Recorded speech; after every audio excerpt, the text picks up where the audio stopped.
The scripture for this evening is from the book of Ecclesiastes in the Old Testament, chapter 2, verses 1 through 11. And in my Bible app, this section is labeled "The Vanity of Self-Indulgence." I said in my heart, "Come now, I will test you with pleasure. Enjoy yourself." But behold, this also was vanity. I said of laughter, "It is mad," and of pleasure, "What use is it?" I searched with my heart how to cheer my body with wine, my heart still guiding me with wisdom, and how to lay hold on folly till I might see what was good for the children of man to do under heaven during the few days of his life. I made great works. I built houses and planted vineyards for myself. I made myself gardens and parks and planted in them all kinds of fruit trees. I made myself pools from which to water the forest of growing trees. I bought male and female slaves and had slaves who were born in my house. I also had great possessions of herds and flocks, more than any who had been before me in Jerusalem. I also gathered for myself silver and gold and the treasure of kings and provinces. I got singers, both men and women, and many concubines, the delight of the sons of man. So I became great and surpassed all who were before me in Jerusalem. Also my wisdom remained with me, and whatever my eyes desired, I did not keep from them. I kept my heart from no pleasure, for my heart found pleasure in all my toil, and this was my reward for all my toil. Then I considered all that my hands had done, and the toil I had expended in doing it, and behold, all was vanity and a striving after wind, and there was nothing to be gained under the sun. Please be seated.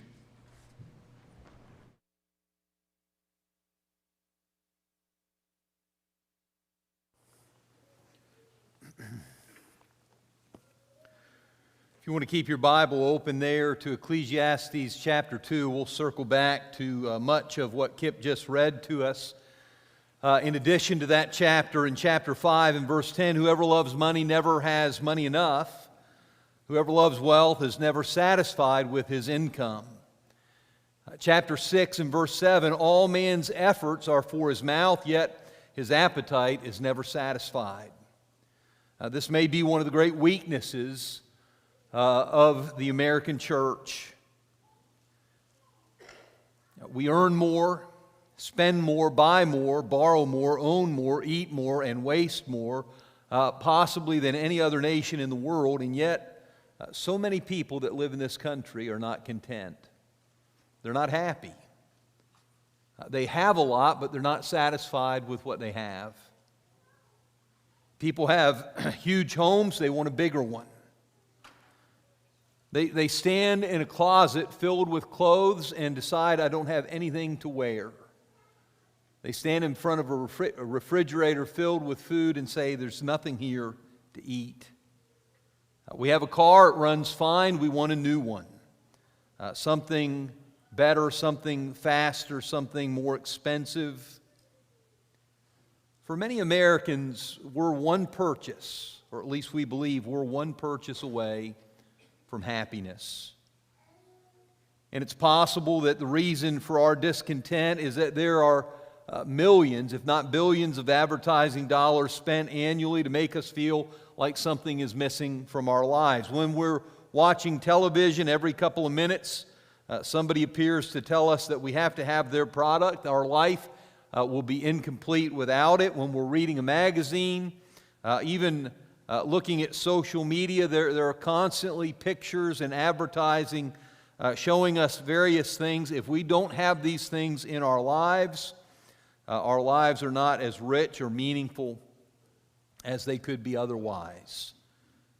And there's this conspiracy designed to destroy contentment. And yet that's probably not the main reason. I mean, we could talk about the advertising and the sales pitch and the fact that everywhere we look, people are trying to sell us something that they claim we must have if we're going to be happy. But I think the bottom line is most of us are not content because we're looking for happiness in the wrong places. We're looking for contentment in the wrong things. The passage that was read just a moment ago, I think we see three areas that Solomon is looking. He's got wisdom, he's got riches, he's looking for contentment, and he looks for it in places like, or in things like wealth. And I'm sure that doesn't surprise anybody. That's the first place most people look for happiness. They think that if they just had enough money, they could afford to buy the things they've always wanted, and then they'd be happy. I'm sure that there are people here tonight that are thinking about something that you've always wanted, you still want. If you could have that one thing, if only you had enough money to buy it, it would make the difference, all the difference in your life. You'd finally be happy. People who think that way forget about a basic problem of human nature. You see, for many of us, and that's what chapter 5 and verse 10, chapter 6 and verse 7 were saying, enough is never enough. The more you get, the more you want. And the reason that money is not the answer to true contentment is because as soon as we get what we've always wanted, we're happy for a moment. But then we quickly make another list of things we'd like to have, things without which we could never be happy. So many people play this game of thinking about what they'd like to have, and if they did have it, how happy they would be, how complete life would be. It goes from small to great, but if I only had a new dress, a new pair of shoes, a new car, if I could only afford my dream home, if we could only afford to go on one nice vacation every year, if I could only afford all of the things that my neighbors own and enjoy, if I could have everything they have, I'd be happy. And people like that are putting off contentment until they get everything they've always dreamed of possessing. And I think if you look closely at what we read together in these 11 or 12 verses in Ecclesiastes chapter 2, Solomon had some of the same thoughts. But unlike most of us, he had the wealth to play the game. He had the money to pursue all of the things that he desired. And he tells us the outcome of that. In chapter 2, as you just kind of let your eye wander down through these verses, verse 8, I amassed silver and gold for myself and the treasure of kings and provinces. Verse 9, I became greater by far than anyone in Jerusalem before me. In verse 10, I denied myself nothing my eyes desired. Verse 11, when I surveyed all my hands had done and what I had toiled to achieve, everything was meaningless, a chasing after the wind. Nothing was gained under the sun. And then verse 17 says, I hated life because the work that is done under the sun was grievous to me. All of it is meaningless, a chasing after the wind. And I think when we're pursuing happiness or contentment in worldly possessions, in wealth, in the things that money can buy, he says it's like chasing after the wind. You can put out your hand. Sometimes we've done this when we were little and we're driving, our parents are driving down the highway, and you put your hand out. You can feel it. You can feel the wind rushing against kind of the pressure, but you can't grab it. It's right there, but you can never really take hold of it. You know, Solomon didn't find happiness and he didn't find contentment in the abundance of his possessions. He didn't find joy in all that wealth could purchase. He said it was grievous. He said it was meaningless. It was like chasing after the wind.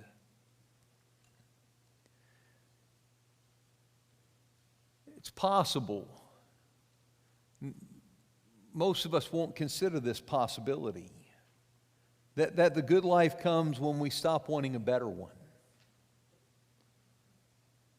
Kelly said so many wonderful things in his prayer tonight, but we already have so many wonderful things in our life, not just the spiritual blessings we have in Christ, but our good health and our basic necessities.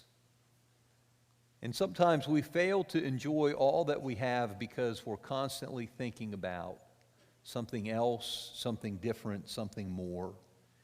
And that itch for things or the lust for more, it's like a virus that drains our soul of contentment.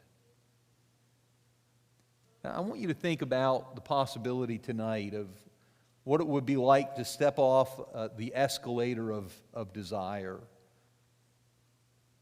To just conclude, you know what I have is enough. And even if I never get anything else, I can live happily with what He's already given me. That's probably not what a lot of people want to hear. But I share that with this warning. If you keep seeking joy in money and in the things money can buy, I think you're going to become increasingly more unhappy and less content. Jesus is so clear on this point. In Luke 12:15, he warns us to watch out. He says, "Be on your guard against all kinds of greed. A man's life does not consist in the abundance of his possessions." It's so important to understand. Happiness, contentment, it's not something that you can purchase. And yet so many people continue to live in their own thinking about life just one purchase away from happiness. Solomon looked for contentment in money. He looked for it in fame and in accomplishments. There's an idea that is, I think, relatively modern. The idea of being famous for being famous. In other words, someone attains celebrity status without any identifiable reason, without any distinguishing accomplishments. Everybody knows them, but they're not known for any real attainment or accomplishment. And that term is derogatory, but it brings up two important thoughts. First, because there is a huge desire. And I think that social media has absolutely intensified this with our young people. A desire to have followers, a desire to be known and recognized, for people to like and to comment on your life. People you may not know, or you barely know, or you may never meet. And yet there's something about them showing appreciation to you that gives you some form of pleasure. The second thing I want to point out about that is it's not the kind of acclaim that Solomon was seeking. He had no desire to be famous just for being famous. He was trying to do something meaningful with his life. He was trying to attain actual accomplishments, and he did.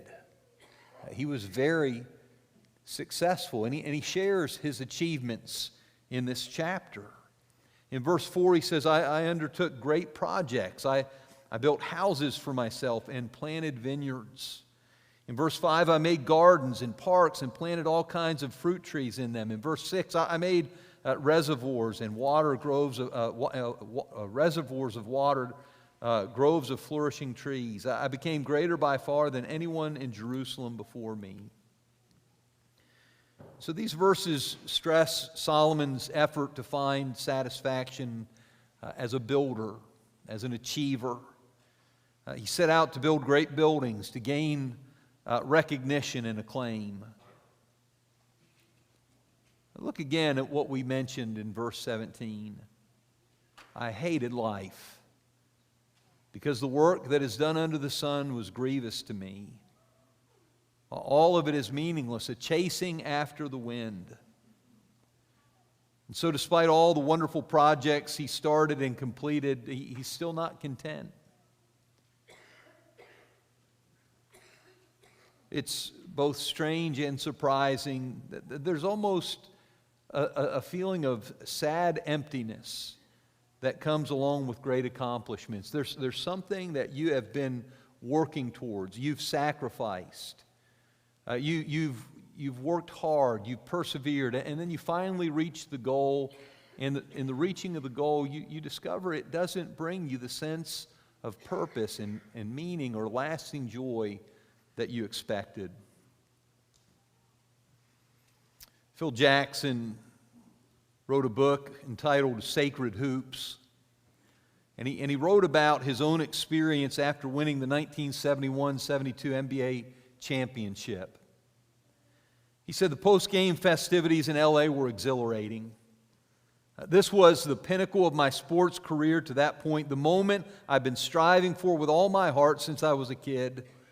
And yet 2 days later, when we gathered in New York for a celebration with family and friends, the thrill was suddenly gone.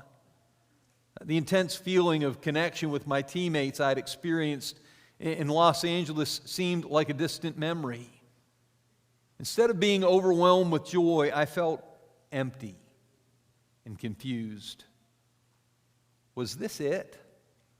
Is this what was supposed to bring me happiness? Clearly, the answer was somewhere else. And I think Solomon experienced the same emptiness, and he reached the same conclusion. The answer to true happiness can't be found in high achievement or widespread recognition. It must be somewhere else. And so he continued searching. In the third place he looked for contentment was in pleasure or in self-indulgence. The technical word for what we're talking about is hedonism. It's basically a philosophy that encourages people to maximize pleasure by minimizing pain.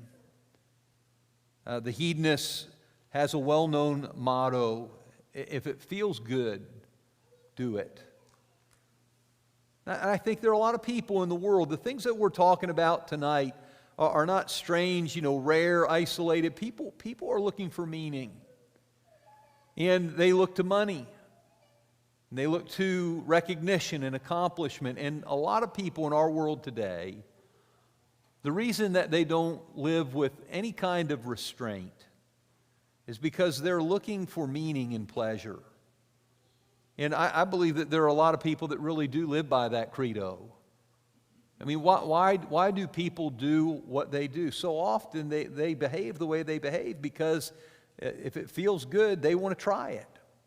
They want to experience and indulge in the pleasures that this life has to offer.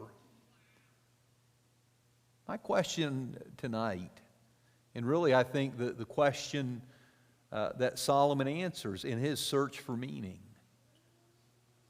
does that kind of pleasure lead to true contentment? And again, we have an example here in Ecclesiastes 2 of a man who put that question to the test. Here's what he found. In the first 3 verses of chapter 2 and then verse 8, I thought in my heart, come now, I will test you with pleasure to find out what is good. That also proved to be meaningless. Laughter, I said, is foolish. And what does pleasure accomplish? I tried cheering myself with wine and embracing folly, my mind still guiding me with wisdom. I wanted to see what was worthwhile for men to do under heaven during the few days of their lives. I acquired men and women singers and a harem as well, the delights of the heart of man. It seems strange that a man filled with wisdom, he says, my wisdom was guiding me, my wisdom was with me, and a man who is known for his wisdom, who wrote words like what we see in Proverbs 20 and verse 1, wine is a mocker, and beer a brawler, and whoever is led astray by them is not wise. It's not wise to to be led astray by wine and beer, and yet this man then would embrace folly by cheering himself with wine. With regard to his pursuit of a more sensual pleasure, 1 Kings 11 and verse 3 says he had 700 wives of royal birth, 300 concubines, 1,000 women. Yet as you read this chapter, all of the money, all of the accomplishments, all of the recognition, the pursuit of pleasure, he seems almost bored with life. It's like he ran out of words to say it. All the pleasure that life could provide left him feeling empty, bored. Here's a man that is gifted with divine. God gives him a special measure of wisdom.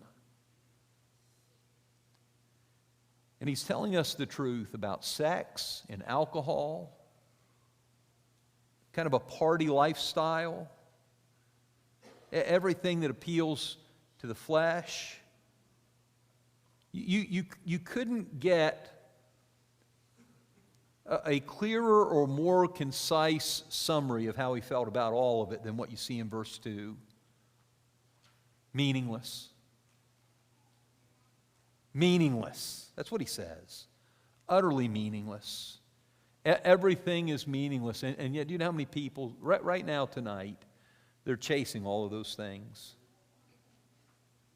They're doing exactly what Solomon did. Instead of just learning from his experience, they're chasing meaning. They want to know what makes the few days. We don't listen. It's one of the things that people are talking about. You only live once.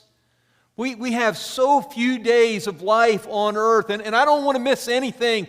And I want to try to discover what makes people happy. And I'm telling you tonight, there are people that are looking to money, to their next purchase, to their achievement, to reaching goals and objectives, to pleasure, sex, and alcohol, and drugs, and pleasure. And he says, I tried all of it, and none of it matters.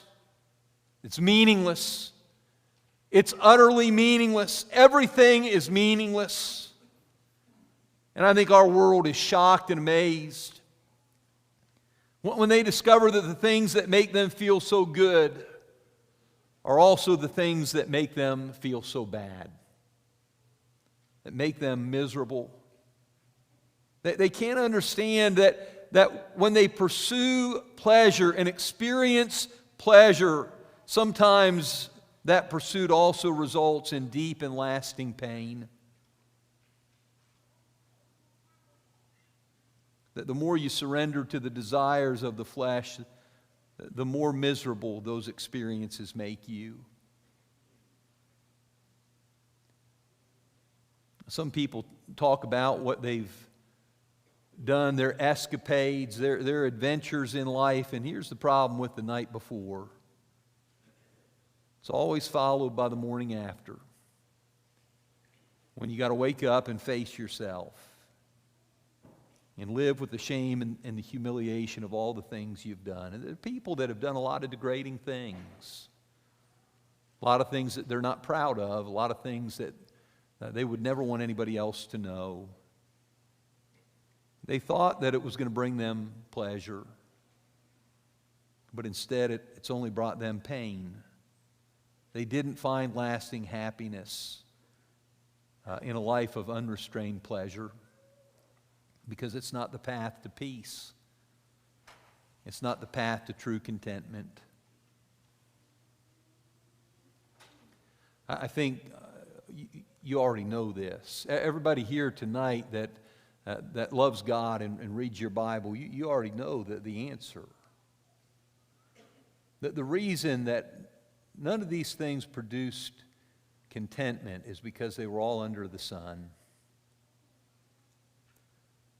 We're looking for contentment. So many people are looking for contentment apart from connection with God. That search is always going to end in failure. It's not that life is meaningless. It's not that life is a vanity of vanities and chasing after the wind. It's that life without God is meaningless. The great sin of Adam and Eve, I always think about disobedience. God gave them one command. You can't keep one command. You can eat the fruit of all the trees of the garden, but you can't eat the fruit of the tree of the knowledge of good and evil. Today, you eat of it, you'll surely die. Just keep one command. The problem is disobedience. It's not disobedience. It's discontentment. Can you imagine a garden paradise with God? And God and all that He gave them. That wasn't enough. And I want to tell you, I think behind every spiritual failure in my life, and if you'll be honest with yourself, every spiritual failure in your life, it all stems from this one failure. We have God and all that comes with Him, but we're looking for purpose and meaning and pleasure someplace else. For some reason, we refuse to accept that God, He's all sufficient. He is enough. I think that's the secret that Paul learned when he says in Philippians 4 and verse 12, I've learned the secret of being content in any and every situation. I think Paul would tell us, and in some ways he says it in that verse, that there are a lot of things we can live without, but God is not one of those things. What Paul says, and I think what Solomon learned, is that what we found in God is greater than anything else we don't have in life. If I have God, but I don't get to purchase all the things that I'd like to have, if I have God and nobody knows my name, and some of my goals are never reached, and instead of life being filled with one pleasure after another, I face one pain and heartache after another. If God is my God, that's more than enough. And that's the real secret. That's the real failure for so many people. God is constantly pursuing us. He's constantly opening a way for us to come back to Him, and we keep running away. And we can't figure out why we're so unhappy, why we're in so much pain.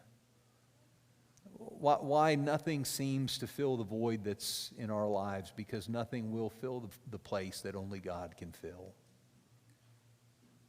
I've put a lot of thought. I've thought a lot about this, and I hope maybe next week to preach more about this.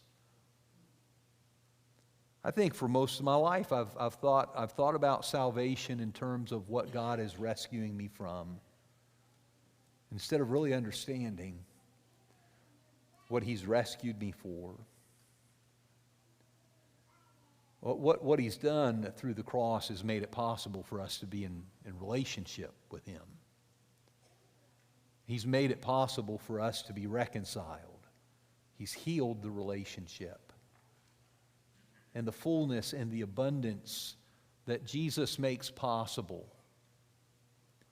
that has everything to do with the fact that we can have fellowship with God. That what was lost because of sin has been restored because of the atoning sacrifice of Jesus. And that's where we find happiness and joy and peace and purpose and contentment. And when we invite you to come to Jesus, that's what we're offering. We're offering a way back to the Father through the death of His Son. And sometimes we just have to wait. And I know this isn't a great way of saying it. We just have to let the game play out. We have to wait sometimes until people try everything else and find out there's no joy in that. There's no joy in money. There's no joy in fame. There's no joy in attainment, accomplishment. There's no joy in sensual pleasure. Not lasting joy.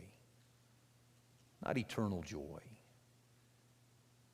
Sometimes we just have to wait until they do their own experiment, come to their own conclusion. None of this matters. I just want God. And the really great thing is that God plays the long game, and He'll wait. And when you finally come to that point in your life where you want God, you can have Him. And when that's all you want, nothing will stand in your way of coming home to Him. There may be somebody like that tonight. You're so sick of the world and the things of the world. What you want is a relationship with God. That's how you feel. We invite you to come to Him as we stand and sing.